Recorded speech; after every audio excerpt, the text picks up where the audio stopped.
आप देख रहे हैं कर्तव्य एवं निष्ठा का बयान, साहित्य और संस्कृति का बयान, समता की आवाज बयान टीवी। नमस्कार साथियों, मैं साक्षी गौतम और आप देख रहे हैं बयान टीवी। पुस्तक समीक्षा में आपका हार्दिक स्वागत है। मेडिकल के क्षेत्र में जितनी तकनीकों का विकास हुआ है, उतनी ही भ्रूण हत्याएं बढ़ी हैं। इनमें बाल भ्रूण हत्या कम और कन्या भ्रूण हत्या अधिक बढ़ी है। भ्रूण हत्या के संबंध कानून भी बनते रहे, अपराधी कानूनों से खेलते रहे, न्यायालयों में अपराधियों के खिलाफ केस चलते रहे, सामाजिक कार्यकर्ता आंदोलन करते रहे, पत्रकार पत्र पत्रिकाओं में लेख तथा चिंतक पुस्तकें लिखते रहे। पुस्तक लिखने वालों में डॉक्टर जुगल किशोर का नाम अग्रिम पंक्ति में आता है। इन्होंने भ्रूण हत्या अपराधी कौन शीर्षक से एक पुस्तक लिखी। पुस्तक सेंचुरी पब्लिकेशंस नई दिल्ली से प्रकाशित हुई। पुस्तक 144 पृष्ठ की है, पर है बहुत उपयोगी। पुस्तक की कीमत 100 रुपये होने के कारण आम आदमी तक पहुंचने में भी सुविधाजनक है। पुस्तक प्रभावशाली इसलिए भी है कि लेखक स्वयं स्वास्थ्य कर्मी के साथ साथ लेखक भी हैं। पुस्तक मूलतः अंग्रेजी में थी, पर इसका अनुवाद हिंदी में करते हुए डॉक्टर पन्नालाल ने लिंग अनुपात, कन्या भ्रूण हत्या के कारण महिलाएं कमजोर क्यों हैं, जन्म पूर्व कन्या भ्रूण हत्या के कुप्रभाव, लिंग चयन की रोकथाम, जन्म पूर्व कन्या वध की रोकथाम जैसी अध्यायों से पुस्तक की रूपरेखा पूरी की है।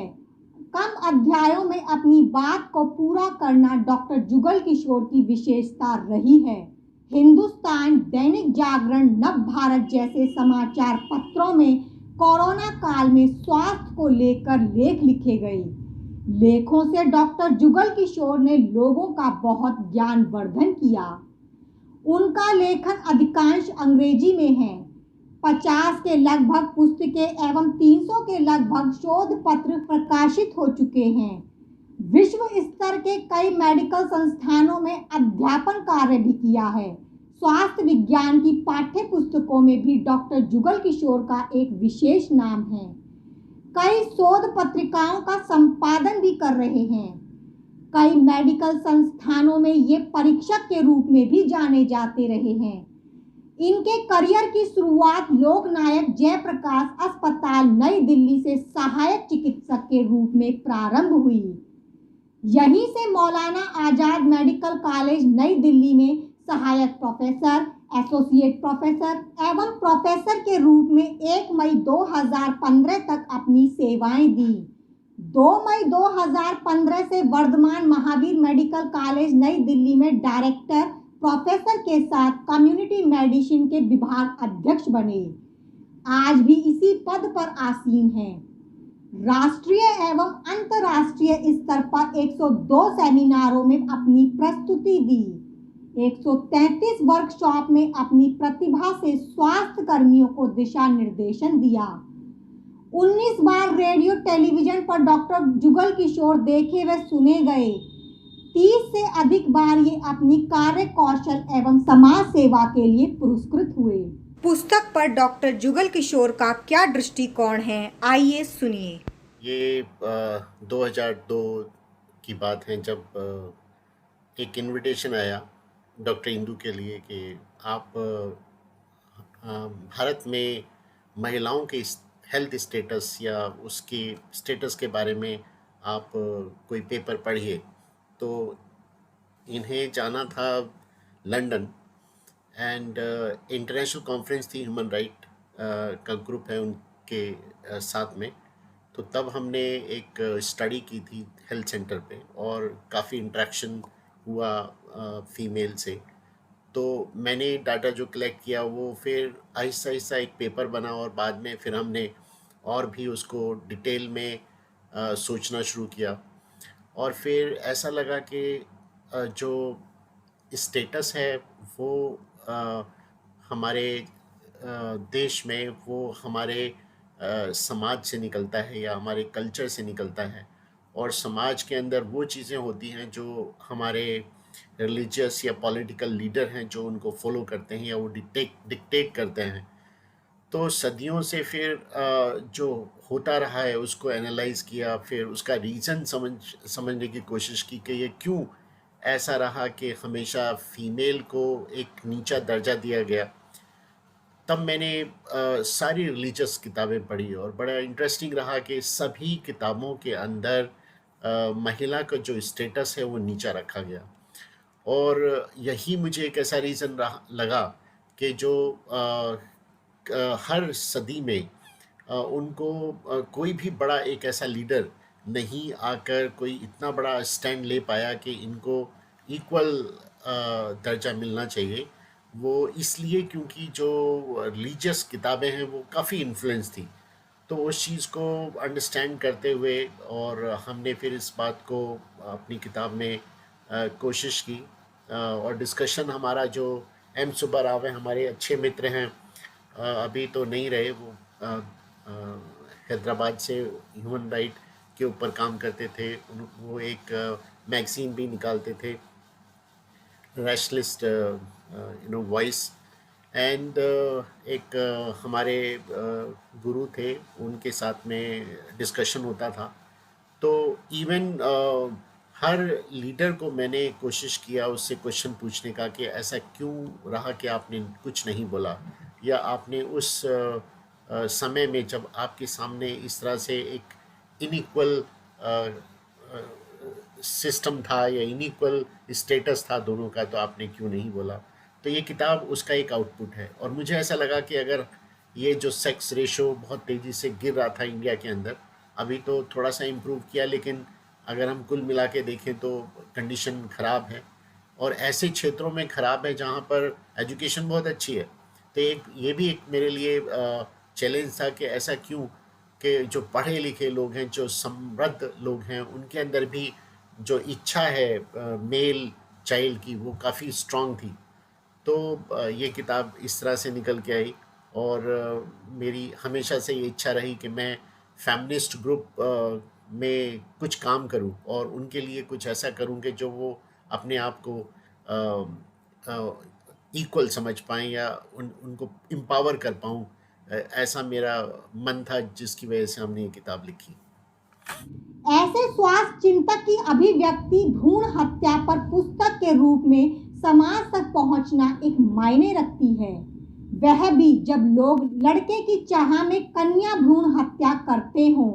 ये प्रस्तावना में लिखते हैं कि सबसे ज्यादा विचलित करने वाला मुद्दा तो कुछ अग्रणी समाचार पत्रों में अपनी पसंद के अनुसार लड़की या लड़के पैदा करने से संबंधित विज्ञापनों का प्रकाशित होना है।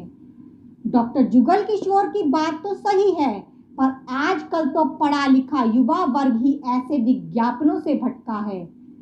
गांव का अनपढ़ युवा वर्ग इस प्रकरण से भी अभी कोसों दूर है।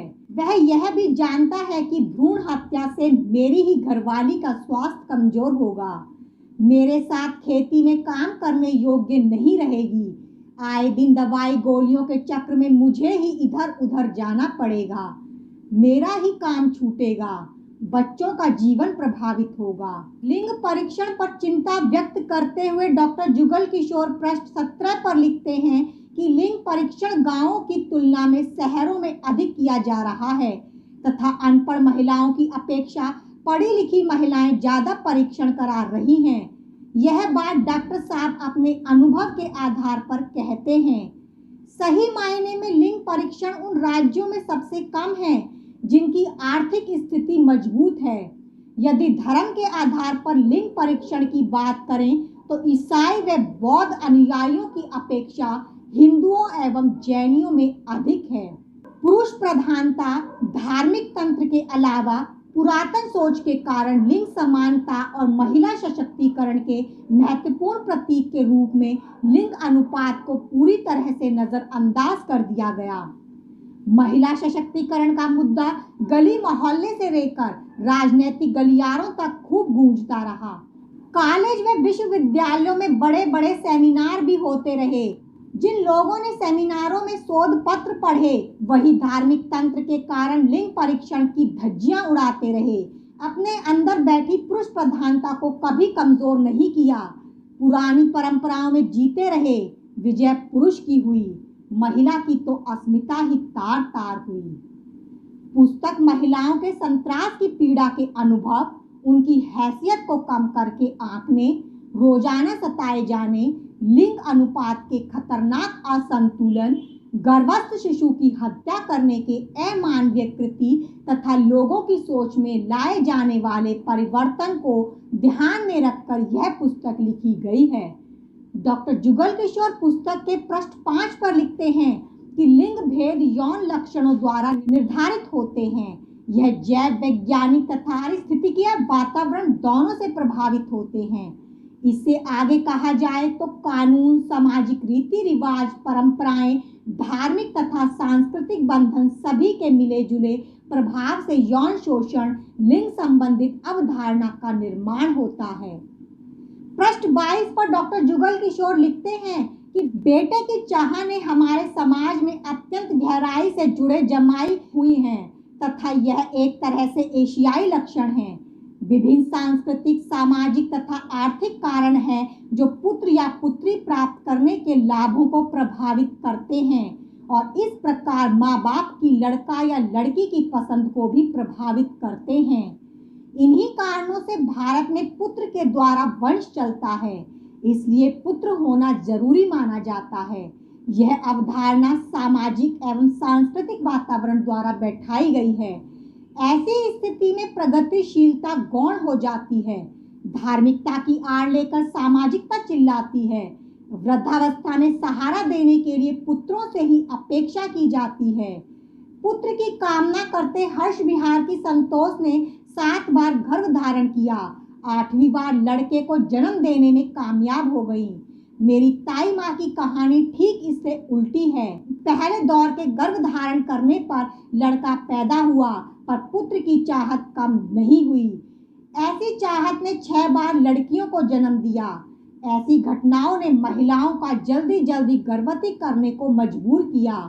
डॉक्टर जुगल किशोर पुस्तक में लिखते हैं कि महिलाएं अनचाही बालिकाओं को जन्म देती हैं और समय से पहले ही मर जाती हैं। लड़की को पैदा होना आज भी अभिशाप माना जा रहा है।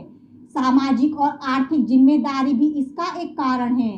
पोषण से लेकर शिक्षा एवं स्वास्थ्य तक लड़की के साथ भेदभाव बखूबी से देखा जा सकता है।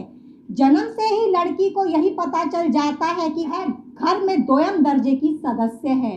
दहेज प्रथा, बहुपत्नी प्रथा, बाल विवाह, देवदासी, सती प्रथा आदि कुरीतियां महिलाओं को कदम कदम पर धुआं धुआं करती रही हैं। इन्हीं कुरीतियों से हिंदू धर्म मजबूत होता चला गया और महिला अस्मिता तार तार। समाज सुधारक, विचारक भी समय समय पर पैदा होते गए। प्रशंसक अपने महापुरुषों के विचारों को ताजा करते रहे। ऐसा न होता तो विचारक व सुधारक दोनों ही मर जाते और ऐसी पुस्तकों का टोटा पड़ जाता। जन्म से पूर्व लिंग का पता लगाना मानव अधिकारों का उल्लंघन है। उसके लिए जो परीक्षण किए जाते हैं उन्हें महिलाओं के प्रति लिंग आधारित हिंसा के तरीके के रूप में माना जाना चाहिए। कन्या भ्रूण हत्या के कानून बने पर लचीले होने के कारण वे असरदार बन गए। गर्भपात का अधिकार महिलाओं के लिए एक अत्यंत जरूरी है। सम्मेलनों एवं अभियानों ने महिलाओं की चुप्पी टूटी है पर घटनाएं कम नहीं हो रही हैं। साथियों, आपको ये पुस्तक समीक्षा कैसी लगी हमें नीचे दिए गए कमेंट बॉक्स में जरूर बताएं।